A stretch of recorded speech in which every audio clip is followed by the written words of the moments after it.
Hello there. What is going on, everybody? Today we're going to be taking a look at Flick of Faith, a 2 to 4 player dexterity game from Awakened Realms Light. This game is ages 8 and up and plays in about an hour or potentially less. And we're going to be taking a look at everything that comes in it, and how you play. If you like this video, go ahead and give me a thumbs up. Let me know what you think down in the comments below. I have giveaways going on all the time. There's a real big one right now for a $100 Amazon gift card. But if you don't win that one, there's giveaways that are going on every month and always a chance to win. You just have to be a subscriber and leave a comment letting me know what you think of the game. We're going to take a look at this one right now. So in Flick of Faith, you're going to be using these nice little discs and taking on the role of one of these ancient gods from different legendary mythology. And they're all double-sided cards here, so you could be Egyptian gods, you could choose to be Anubis or Ra, and we have Dagda or Morrigan, or we have Freya or Tyr or Zeus or Themis. And you can basically pick which one you want. They're all going to have different abilities, and you're also going to get their respective color. If, there is some colorblind protection in here too, so this is going to tell you what your temples are going to look like, which are going to be these large pieces here. Also, what your prophets are going to look like, which is going to be these little dudes right there. And everybody's going to have temples and prophets, depending on how many players you have. The rules will dictate how many prophets you get. And each player will then use this really nice neoprene included mat over here to select a corner. And everybody gets 1 corner, 2 corner, 3 corners, 4 corners. Now, the colors of the islands don't actually correspond to the player colors. As you may have noticed, there's a red island and no red player color. So everybody can just pick whichever corner is appropriate to them. And you're going to be flicking. And you'll basically take your little guy right here, your prophet, and you're going to flick them, and you're trying to get prophets on the islands, you're trying to get prophets on the cities, and you're also trying to get prophets on the middle, and if you can get them in the middle, you can score some points. It's very cool.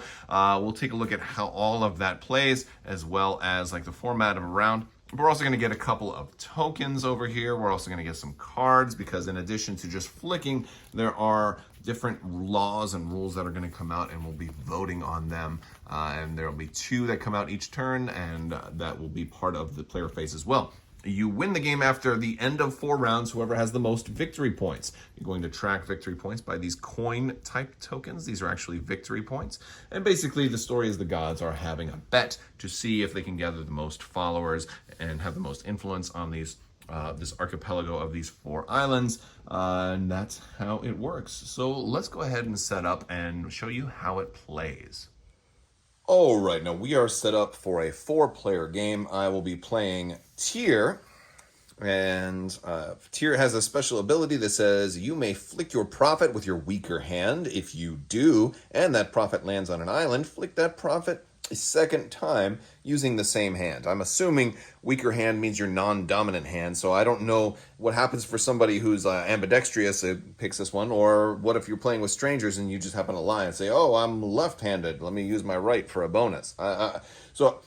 Though I think you're generally probably going to be playing this with family or children or people that you know, so that's how that one goes. But and so over here we have Themis and Anubis and Morrigan, and all of those give special game-altering abilities. And so it gives you a little bit of replay, because maybe next time, if I like these same people, maybe I'll flip it over and play as Freya next time, and there'll be a different ability.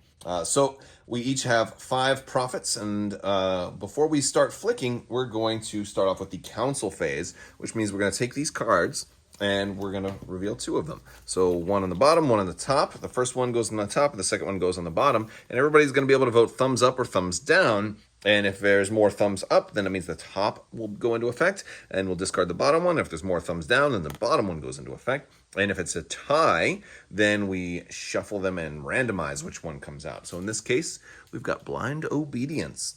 And this one says this round, or this whole mission phase, you have to flick with your eyes closed.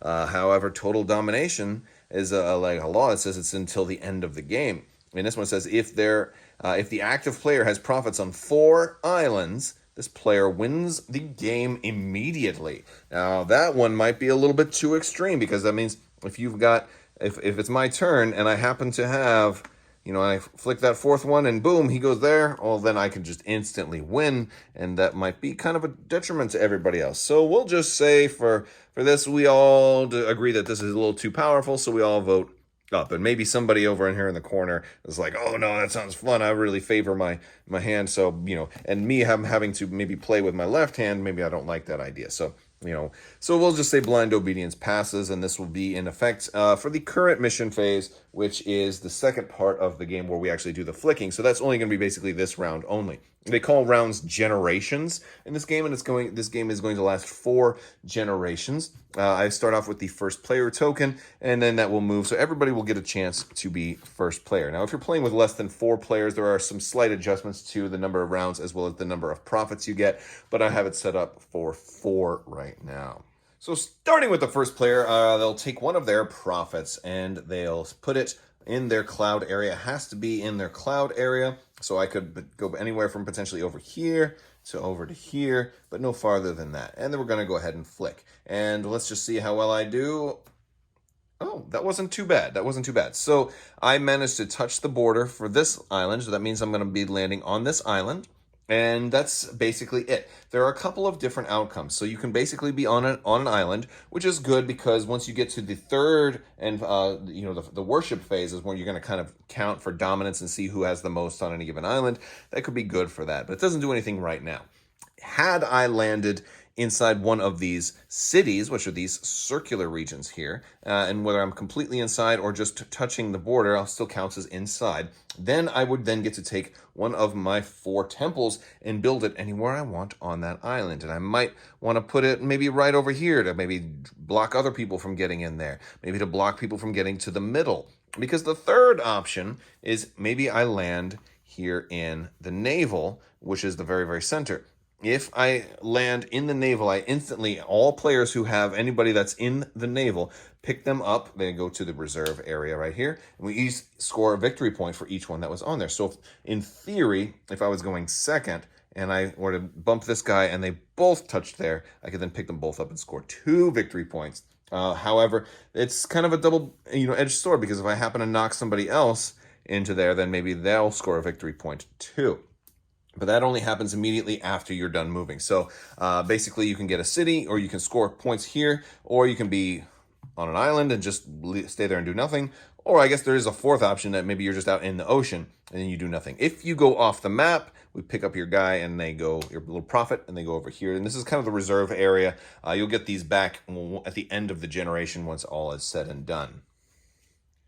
So once everybody's gone and they've placed their stuff, you can see the board will get pretty crowded, and such that it actually makes it very easy to bump and knock other people's places out of scoring areas or potentially into scoring areas. So one of the things that's going to happen at the end, you're going to move to the worship phase.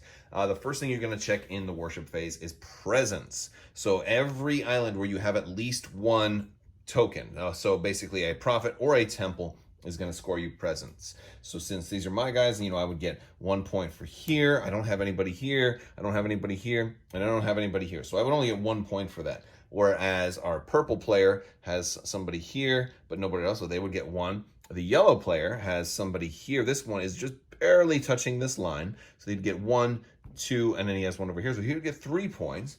And then our green player has 1 here and 1 there. So they would get 2 points. Next, you would check Domination, and that's where you get 2 additional victory points for every island where you have more than anybody else, and that counts both profits and temples. So yellow player is going to dominate here, green player is going to dominate here, and then the, what is this, blue? Yeah, that's me.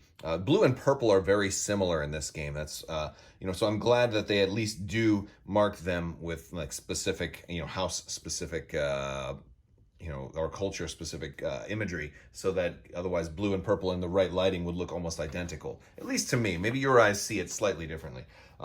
Yes, we'd get extra victory points for that. And this is at the end of the, at the end of the whole round for the worship phase. Basically that's it. You're not allowed to move your temples or anything, but you are going to collect all of your profits. So you're going to pick those all up, and then you're also going to collect all of the laws that were in place. So, unless of course they're in play until the end of the game. Now, it is possible to knock players' things out of the way. I could potentially try and knock this temple off of the island. And if I do, well, see, I didn't quite get it off. It's still on the line right there. But that was actually a pretty good attempt. But yeah, had I got it off, then it would not count. That's the only way that those temples can be moved. So that's just some good reference. And the thing is, it's gonna be crazy once this board gets crowded enough, because you're gonna have ricochet effects, and these little tokens can go everywhere. So if you have a recessed table that has kind of a wall or something like that, or maybe use the board, set that up and some other things around the area so your tokens don't go flying, I would definitely suggest that.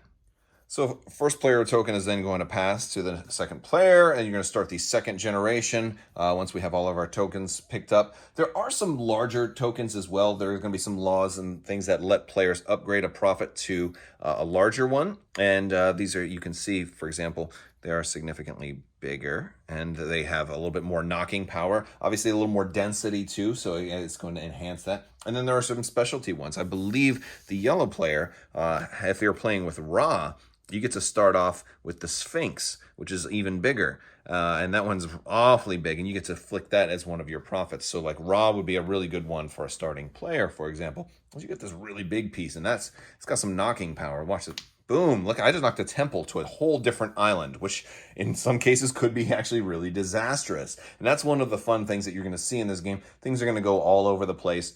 So there is actually some real strategy that adults can have fun with. And even if you're just playing with kids, they can have fun with this one as well. So you're going to continue all the way up until the fourth generation. And then you determine the winner at the end of the fourth and final round by just seeing simply who has the most victory points. And those are these tokens here.